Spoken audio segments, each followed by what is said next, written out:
As promised, we're back here and it's time to do lower body and core second time through. And as you'll notice, that intensity is going to pick up a little bit. But you're going to notice that the principles stay the same. Single leg training whenever we can.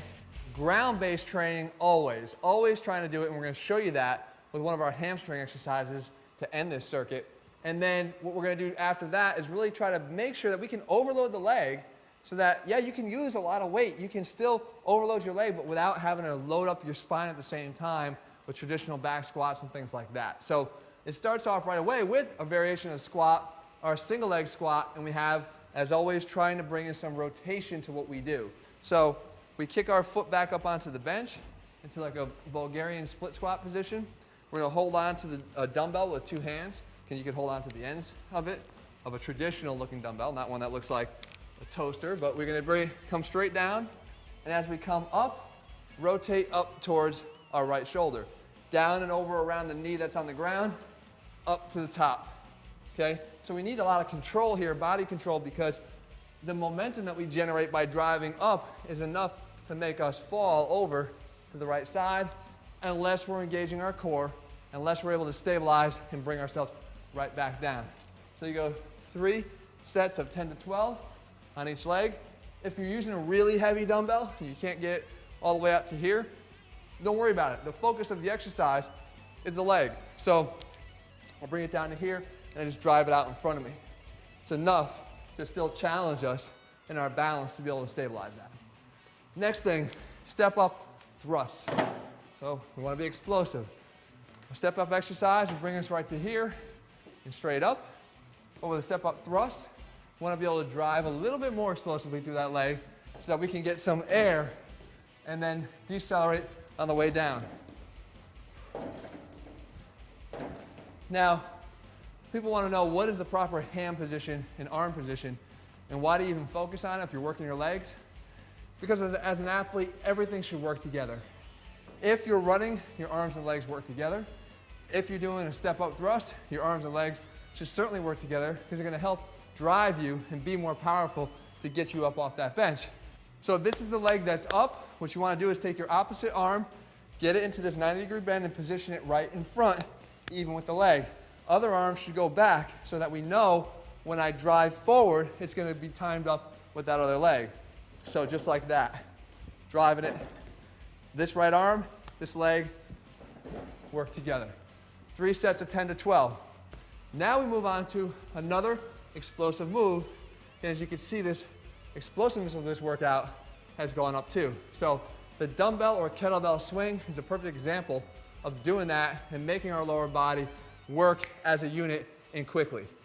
We can do it with a kettlebell if you have access to one, or I'll just show you here with a dumbbell. You're gonna grab it on end, just like that.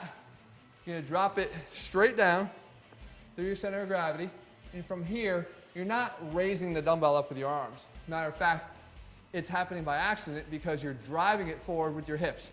So if you're straight here, when you drive your hips forward, the dumbbell comes up a little bit. As I start to do more and more of these, the momentum is driving that dumbbell up higher and higher. Now what I have to do is control it. Because now with all that high momentum, it wants to pull me straight down. I have to let it sink down through the hips and not down and forward through my low back. 4 sets of 15 of those.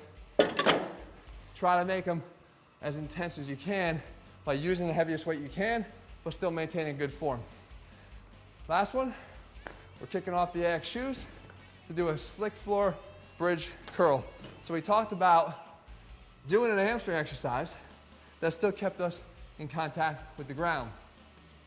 I don't like hamstring curls where you're laying on your stomach on a bench because they have no practicality for how you're going to use your hamstrings when you get out on the field or just run or just really go outside with your family and do something, right? And pick up any kind of energy.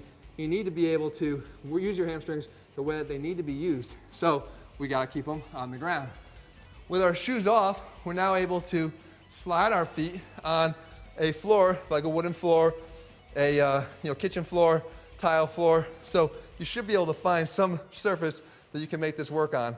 You get up into your high bridge. So here We've engaged the glutes, the low back, and the hamstrings. From here, we're gonna let our feet slide out, and then we're gonna bring them back.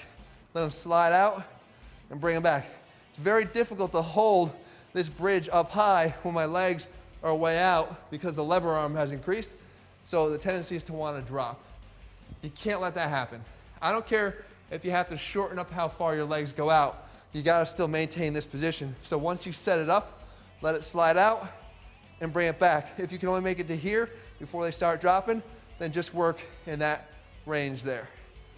Okay, but you'll really feel your hamstrings light up there and contract. It's exactly what you want. Good idea here between these sets, because it is a new exercise, get those hamstrings out, stretch them out, roll your hamstrings in and out. Make sure you feel a little bit loose in here, because as a new exercise, you're gonna feel something in here that you really probably haven't in a long time, especially if all you've been doing are laying down bench curls. Finally, our last exercise called the canoe. We're gonna take this for our core, 3 sets to failure. You're in here, you're basically gonna take your arms, bring your legs in and sort of swoop to the right side as if you're paddling a canoe. Bring them out and then swoop down to the left. So down to the left, down to the right. You have to get enough rotation that you can actually clear your elbows away from your incoming knees. So if you're only gonna do that, you're gonna keep hitting yourself. Forces you to rotate, which is exactly what I want. Here, down, here, down, here.